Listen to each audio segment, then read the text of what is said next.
किसी ने पूछा है कि क्या उपाय करने से पाप नष्ट हो जाते हैं? अगर हम कोई भी उपाय करते हैं तो क्या हमारे पाप नष्ट हो जाते हैं, खत्म हो जाते हैं? जैसे कि हम कौवा को रोटी खिलाते हैं या खिड़की पे कौवे के लिए भोजन रखते हैं, गाय को रोटी खिलाते हैं या समुद्र में जाकर मछलियों को दाना देते हैं, साबूदाना दान करते हैं, तुला दान करते हैं या जानवर को भोजन ग्रहण कराते हैं, जैसे गाय हो गया, कुत्ता हो गया और भी ना जाने कितने जानवर हैं जिसको हम दान करते हैं या भोजन कराते हैं। तो क्या ये सब करने से हमारे पाप कम हो जाते हैं? क्या है इसमें सच्चाई? और अगर ये सब करने से पाप कम नहीं होते तो हम ये सब कर्म क्यों करें? क्या ही फायदा ये सब में दिमाग लगाने का? क्या जरूरत है मुझे बहते हुए जल में नारियल बहाने का? क्या जरूरत है मुझे गाय ढूंढ के रोटी खिलाने का? क्योंकि शहर में आज के डेट में गाय ढूंढना बड़ा मुश्किल है। शहर क्या, अब तो गांव में भी गाय ढूंढना मुश्किल हो गया है। सबके दरवाजे पे पहले होता था, अब तो है भी नहीं। कौवा को रोटी खिलाने के लिए रोटी तो रखते हैं, किसी दिन खाता है, किसी दिन नहीं खाता है, रोटी भी बर्बाद होता है। तो आदमी सोचता है कि अगर पाप जो मैंने किया है पिछले जन्म में, जो मुझे पता नहीं है, अगर उपाय करने से नष्ट होते हैं तब तो मैं करूंगा, अगर नहीं होते हैं तो मैं क्यों बेकार का करूं?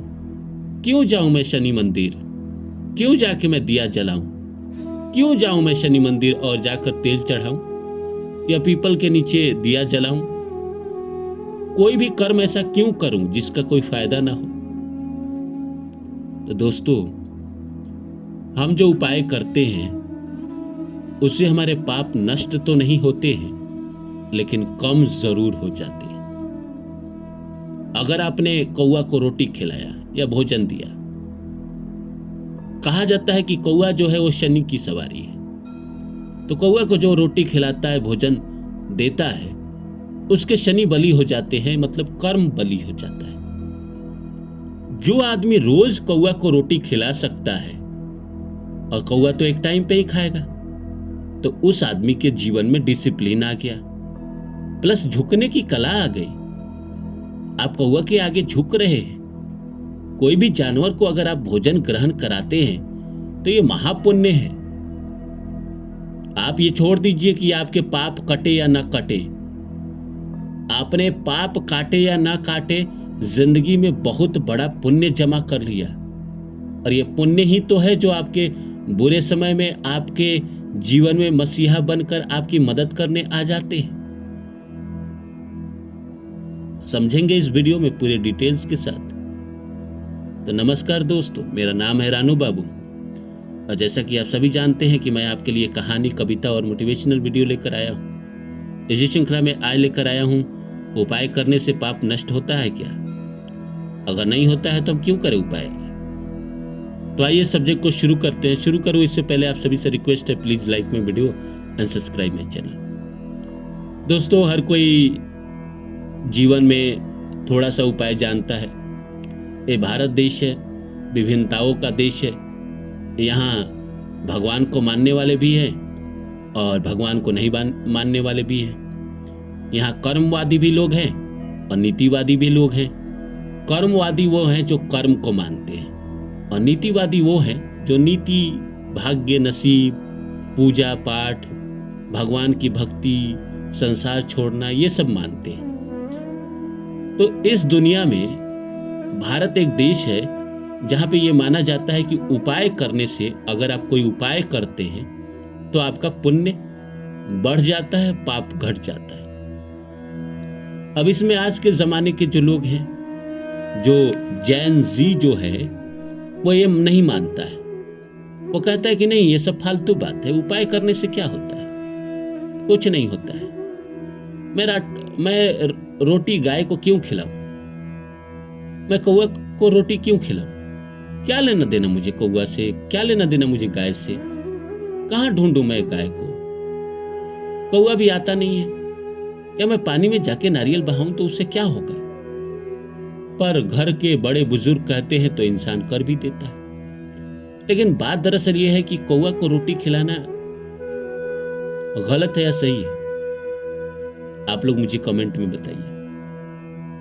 मैं कहता हूं कि आपका पाप नष्ट नहीं होता है, लेकिन कौवा को रोटी खिलाना क्या गलत है? एक ऐसा जानवर जो अपना पेट खुद नहीं भर सकता। प्रकृति ने आपको शक्ति दी है, आपको कमाने की शक्ति दी है, आपके पास अर्थ है, आप कोई भी चीज उपलब्ध कर सकते हैं, खरीद सकते हैं, 10 रोटी बना सकते हैं, उसमें से 1 रोटी कौवा को देते हैं, तो क्या यह गलत है या सही है? सही है। आप अपने पेट के साथ साथ किसी और का भी पेट भर रहे हैं, नियम से भर रहे हैं, एक जानवर का पेट भर रहे हैं। प्रकृति आपको और ज्यादा देती है, क्योंकि आपने प्रकृति में एक इंसान, एक जानवर का जिम्मा ले लिया। वैसे कहा जाता है ना, शादी के बाद इंसान की तकदीर बदलती है। वो इसलिए बदलती है कि एक इंसान की जिम्मेदारी प्रकृति उसके माथे पर डाल देता है, और जब प्रकृति उसके माथे पर डाल देता है तो उसको और ज्यादा काम देता है और ज्यादा पैसा देता है। क्योंकि शादी से पहले वो अकेले जी रहा था, मस्त जी रहा था, खाए पिए, अकेले रहे, भूखे रहे, कोई फर्क नहीं पड़ता है। लेकिन शादी के बाद उसकी रिस्पॉन्सिबिलिटी है अपने पार्टनर को भूखे न रहने देना। बच्चा हो गया तो प्रकृति और ज्यादा आपसे मेहनत कराती है, और ज्यादा आपसे स्ट्रगल करा के बच्चे और माँ का पेट भरना चाहती है। उसी तरह ये प्रकृति है। प्रकृति में जो इंसान भी प्रकृति की मदद कर रहा है, प्रकृति में जो जीव है, जो बेजुबान है, जैसे कौवा है, गाय है, कुत्ता है, बिल्ली है, 1 लाख जीव है इस धरती पे। मैं सबका नाम लूंगा तो वीडियो 5 घंटा 10 घंटा का हो जाएगा।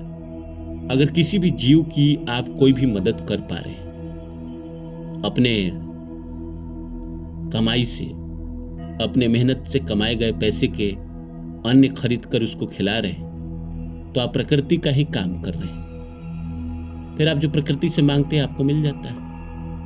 प्रकृति में जो भी उपलब्ध है उसके लिए अगर आप कुछ भी करते हैं तो फिर प्रकृति भी आपकी सुनती है। तो उपाय करने से हो सकता है आपका पाप नष्ट न होता हो, लेकिन आपकी जिंदगी में पुण्य जमा जरूर होता है। पानी में जब हम नारियल छोड़ते हैं, मछलियां खाती हैं। हम अगर पानी में मछलियों के लिए दाना डालते हैं, मछलियां खाती हैं, उनकी आत्मा तृप्त होती है। आप सोचिए कि आपके पास पैसे ना हो कई दिनों से, और आप बहुत भूखे भी हो, और आपने अच्छा खाना नहीं खाया हो, रूखा सूखा खा रहे हो आप पिछले 6 महीने से, और कोई दोस्त आपको बुला कर ले जाए अच्छे से रेस्टोरेंट में। मैं ये तो नहीं कहूंगा कि ताज के लेवल के रेस्टोरेंट में ले जाए, लेकिन एक ठीक ठाक रेस्टोरेंट में ले जाए और आपको वहां बैठाकर भरपेट लजीज खाना खिलाए, जिसमें रसगुल्ला हो, लाल मोहन हो, 50 वैरायटी का भोजन हो, जो आजकल वो 56 भोग की थाली आती है, वो अगर कराए तो खाने के बाद आपका दिल से क्या दुआ निकलेगा। बेशक आप उसको थैंक यू बोलो ना बोलो, तो जो आपके दिल से दुआ निकलेगा, वही जब आप किसी जानवर को खाना खिलाते हो उसके दिल से दुआ निकलता है, और वही आपके जीवन में पुण्य बनता है। जैसे आपके जीवन में पुण्य ज्यादा होने लगता है, ऐसे ही पाप की संख्या कम होने लगती है, पाप अपने आप मरने लगता है। अच्छाई बुराई की जंग में अच्छाई की संख्या ज्यादा हो गई, बुराई की कम हो गई, तो ऐसे ही बुराई की हार हो जाती है। तो इसीलिए उपाय करने से ये होता है।